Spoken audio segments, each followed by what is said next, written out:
There are many conspiracy theorists who believe that the government is secretly testing on us with chemtrails, or by putting substances in our drinking water and toothpaste. While some believe these people to be nothing more than crazy individuals with a little too much time on their hands, the fear that our government is testing on us is not without precedent.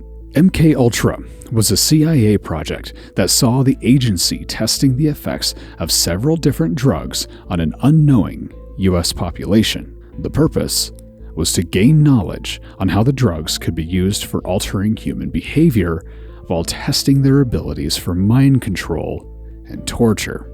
The program actually lasted from 1953 until 1973, yet didn't become public knowledge until 1975, when a congressional investigation uncovered it and several other illegal CIA operations.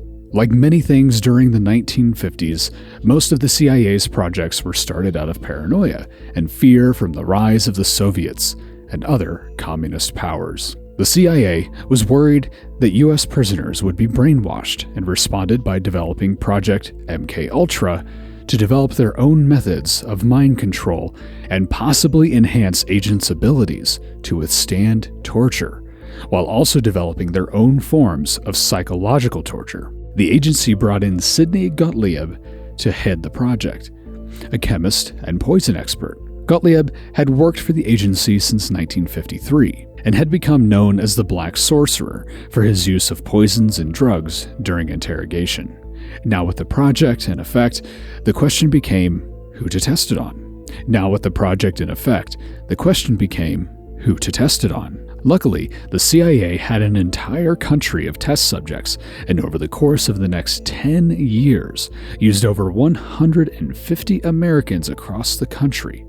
Knowing that the public reaction to these tests would of course be negative, and most likely fully aware of the unethical nature of their actions, the CIA kept the entire project incredibly secret. Most of the tests took place in universities, where LSD was given to students.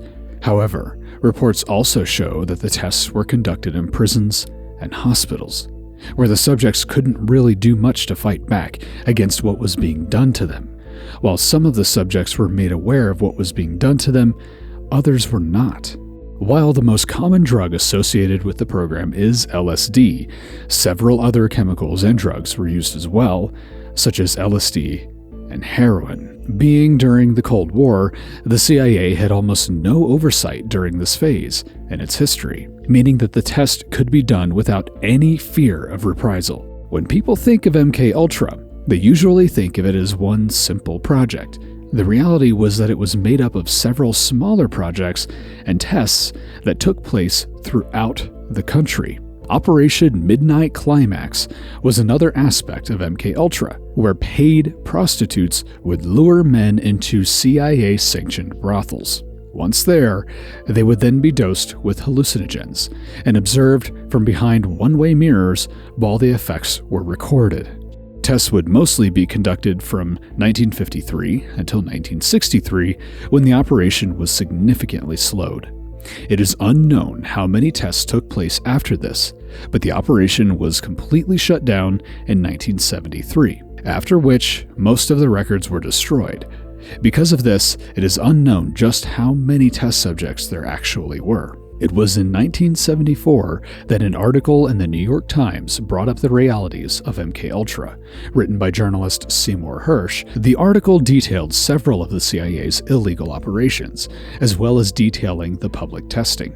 At this time, distrust for the government had already begun to develop within the US population, having just gone through the Watergate scandal with President Nixon, so the public outcry from this knowledge began to bring facts about the CIA's activities to light.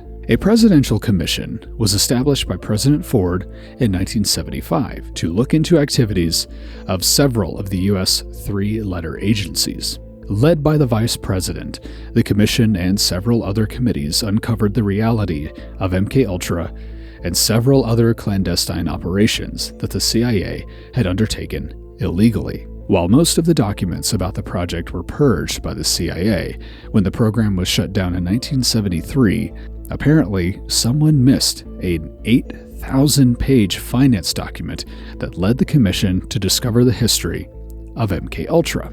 In reaction to this, President Ford would go on to sign an executive order that forbade any government agency to perform tests on U.S. citizens without knowledge or consent.